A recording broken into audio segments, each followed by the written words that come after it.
உங்களுக்காக அவ எவ்வளவு செஞ்சிருக்கா அத நினைச்சு பாருமா. ஏய், நீ யாருடி? எப்ப பார்த்தாலும் எங்க வீட்டு பிரச்சனையில தலையிட. ஓ வாழ்க்கை உனக்கு ஒழுங்கா வாழ தெரியல. வந்துட்டா பேசிக்கிட்டு.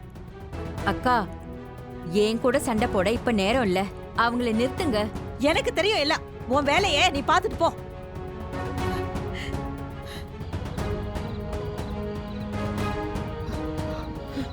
அக்கா, என்னக்கா இது?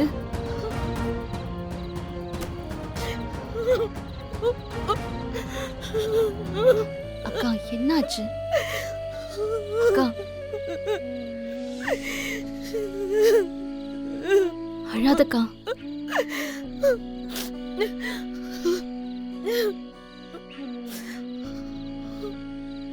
உள்ள போ முதல்ல. நான் சொல்றேன்ல, நீ உள்ள போ. பேக் எடு. பாப்பா உள்ள போ.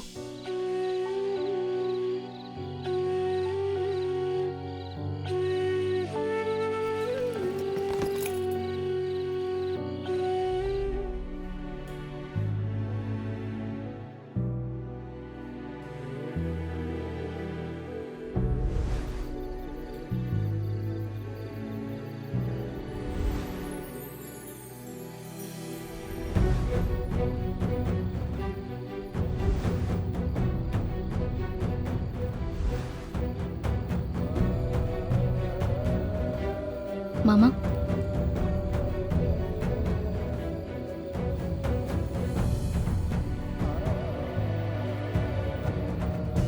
என்ன மாமா இது? அவன் தான் சின்ன பையனா? அவன் கூட போய் சரிக்கு சமமா சண்டை போட்டுட்டு இருக்கீங்க. அவன் தான் மரியாதை இல்லாம பேசினா ரஜினி. அவன் வீடியோ கேம் விளையாடிக்கிட்டு இருந்தான். நான் சாப்பிட்டுக்கிட்டு இருந்தேன். அத்தை கடைக்கு போன்னு சொன்ன உடனே மாட்டேன்னு என்ன போக சொல்றான். யாரு மேல தப்பு? நீயே சொல்லு. இந்த விஷயத்துல அவன் மேலதான் தப்பு மாமா. ஆனா உங்க மேலயும் தப்பு இல்லைன்னு சொல்ல முடியாதுல்ல.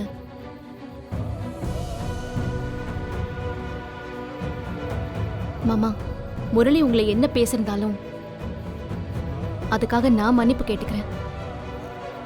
இல்ல ரஜினி, அவன் பண்ணதுக்கு நீ என்ன செய்வ? மாமா, எனக்கு உங்க மேல நிறைய வருத்தம் இருக்கு. ஆனா உங்களை மரியாதை குறைவா நான் ஒரு நாளும் நினைச்சதே இல்லை. தெரியும் ரஜினி. ஆனா எல்லாரும் அதே மாதிரி இருப்பாங்கன்னு இருக்கணும்னு நம்ம எதிர்பார்க்க முடியாது. நம்ம மரியாதை, நம்ம கௌரவங்கிறது நாம நடந்துக்கிறதுல தான் இருக்கு மாமா. இப்ப பாருங்க, அக்காவுக்கும் குழந்தைங்களுக்கும் எவ்வளவு கஷ்டம். அக்கா பாவம் இல்ல, உங்களையும் விட்டு கொடுக்க முடியாம, உங்களை நம்பி வெளியவும் வர முடியாம அவங்க மனசுக்குள்ள என்னெல்லாம் வேதனை இருக்கும்.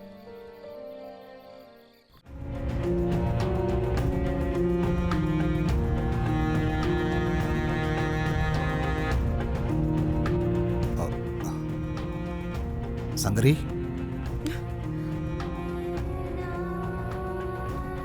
சாரி சங்கரி. எல்லாமே ஏன் தப்புதான். நான் எல்லாத்தையும் சரி பண்ணிடுறேன். ரேடியோ ஃபேனை விட ரொம்ப அவசரமா சர்வீஸ் பண்ண வேண்டியது நம்ம வாழ்க்கையை தான் புரிஞ்சுக்கிட்டேன். என்ன பாருமா, இத்தனை வருஷமா உங்க கூட வாழ்ந்ததுக்கு நல்ல பரிசு கொடுத்துட்டீங்க. ரொம்ப மரியாதையா வாங்கி கொடுத்துட்டீங்க. போங்க, முதல்ல இங்க இருந்து என்கிட்ட பேசாதீங்க. உங்களை நான் போங்கன்னு சொன்னேன். போங்க.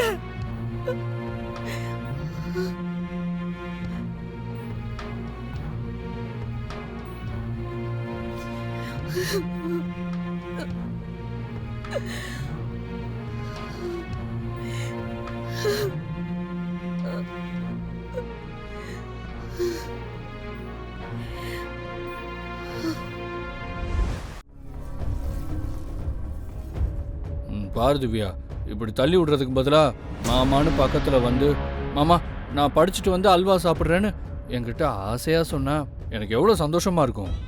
அப்படி சொன்னா அதுக்கப்புறம் நீங்க நகரவே மாட்டீங்கன்னு எனக்கு தெரியும். நீங்க முதல்ல வெளியே போங்க, நான் படிக்கிறேன். திவ்யா, மாமா பத்தி நீ இவ்வளவு தப்பா நினைச்சிட்ட.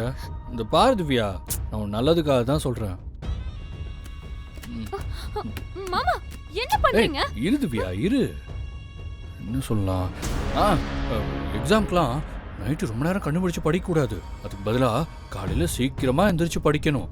அப்பதான் தெளிவாக உன் மைண்டில் நிற்கும். காலையில எழுந்திருச்சு படிச்சா உங்க அம்மா இருக்காங்கல்ல, மருமகளே கோலம் போடு, மருமகளே தோசை ஊத்துன்னு வந்து நிப்பாங்க. எப்போ படிக்கணும் எப்படி படிக்கணுங்கிறது எனக்கு தெரியும். முதல்ல இங்க இருந்து கிளம்புங்க. திவ்யா சரி சரி சரி, இந்த பூ மட்டும் வச்சுக்கோ, நான் கிளம்புறேன். கொடுங்க. நானே வச்சு விடுறேன். மரியாதையா பேசுங்க மாமா. நான் என் வீட்டு பணத்தை தான் தூக்கிட்டு போனேன். உங்களை மாதிரி மாமனார் வீட்டில் உட்காந்து மச்சி நிச்சு சம்பாத்தியத்துல மானங்கட்ட சொல்றீங்கள.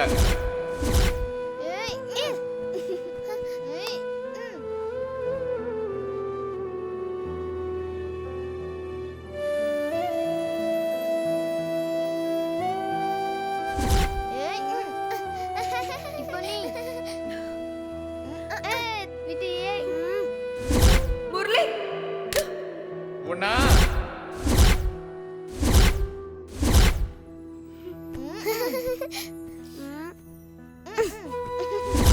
அவன் என்ன தப்பா சொல்லிட்டான் இப்போ? உங்க அப்பாவே மாப்பிள்ளை தப்பா பேசும்போது நீ ஒரு வார்த்தை கேட்டியா? இப்ப நான் கேட்கலன்னா உனக்கு கோவம் வருதா?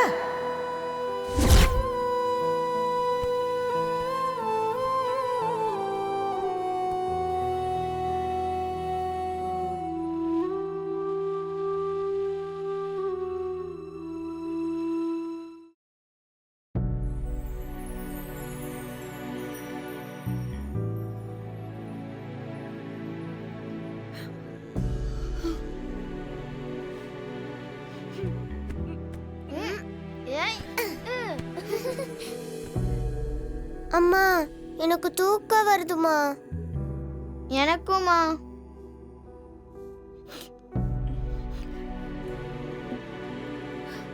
இருங்க, அம்மா போய் பால் எடுத்துட்டு வந்துடுறேன்.